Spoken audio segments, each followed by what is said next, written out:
Šiandien naujienų rubrikoje pakalbėsime apie technologijas, jų panaudojimą projektuotojų ir architektų darbe. Einu ir viską išsiaiškinsiu.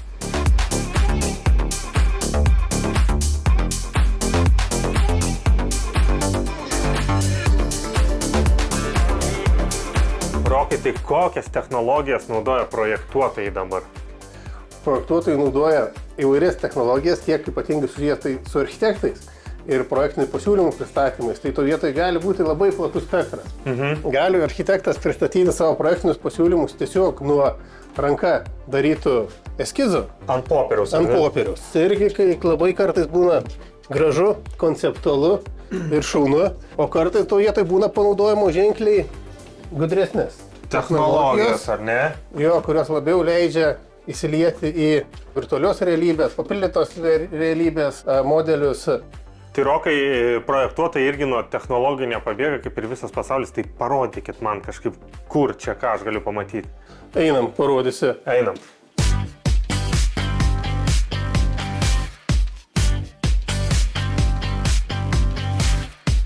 Tai Rokai, stebinkit mane, bet po truputį gerai nuo pačio paprasčiausio tada. Pradžiai parodysiu, kaip atrodo projektiniai pasiūlymai parengti, kai architektai dirba BIM-inėje programoje ir kur susieja pastato išvaizdą kartu su planiniais sprendiniais. Aha, man atrodo, čia ne jūsų planšetė, nes prašo veido atpažinimo, bet net pažįsta. Vaikai perprogramuoja.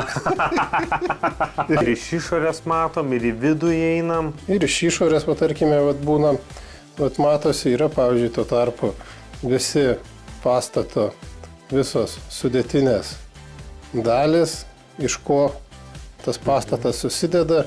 Yra taip pat pats bendras inžinerinės visos sistemos išmodeliuotos.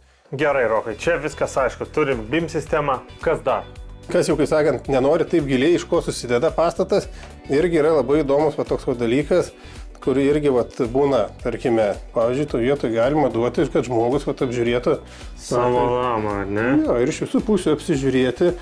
Ir ne tik, kad apsižiūrėti, bet irgi su šita planšete galima ir įeiti į vidų, išsididinus. Tai gaila, kad čia viduje darom, bet iš principo, jeigu tą filmavimą darant lauke ir pakankamai išdidinus tą modelį, galima vaikščioti ir atgauti tą patį mastelį vaikščiojimo 1:1, taip kaip natūroje.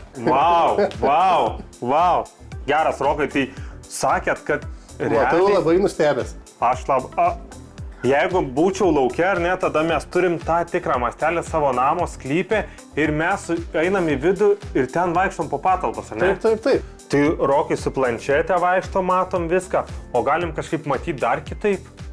Galima tų vietų, jeigu, pavyzdžiui, užsakovas turi išmanųjį telefoną.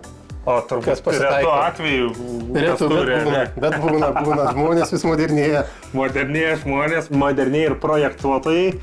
Ir vėlgi, projektas jis gali būti, taip pat kaip rodžiu per planšetę, taip pat jis gali būti visas padarytas ir per patį telefoną. Ir to vietoje užsakovas, žinoma, jis gali čionais ir pasižiūrėti patį modelį, pasižiūrėti, pavyzdžiui, pjūvį, pasižiūrėti, kaip, pavyzdžiui, jo atveju šešėliai pastatytame name, kaip kris, kaip modeliuosis, kas irgi iš principo būna pakankamai žmonėms svarbu.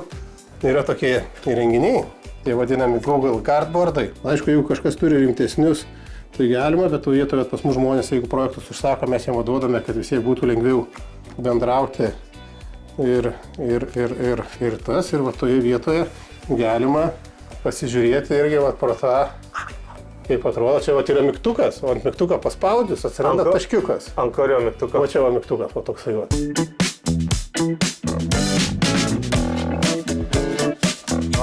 Geras, Rokai. Aš čia vaikštu visur po tą namą ir dabar jau esu pasiklydęs biškį. Bandau išeiti iš vonios kambario. Nu šito aš nesitikėjau. Gali pasivaikščioti po savo namus, viską pamatyti, gėlės pauostyti, ką nori tą padaryti. Čia, Rokai, tai mane apstulbino šitas dalykas. Ar žmonės būna nustebę pasivaikščiai?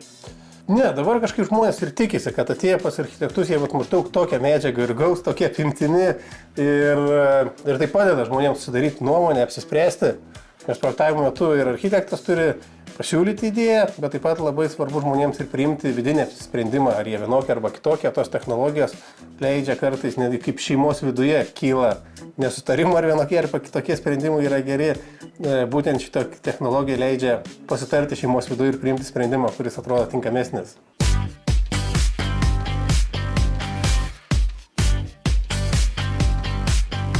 Šiandien tiek. Tikiuosi, kad laida jums buvo įdomi ir sužinojote kažką naujo. Tad sekite mūsų socialinėse tinkluose ir pasimatom kitą sekmadienį per Lietuvos ryto televiziją laidoje Viskas pamatuota. Iki.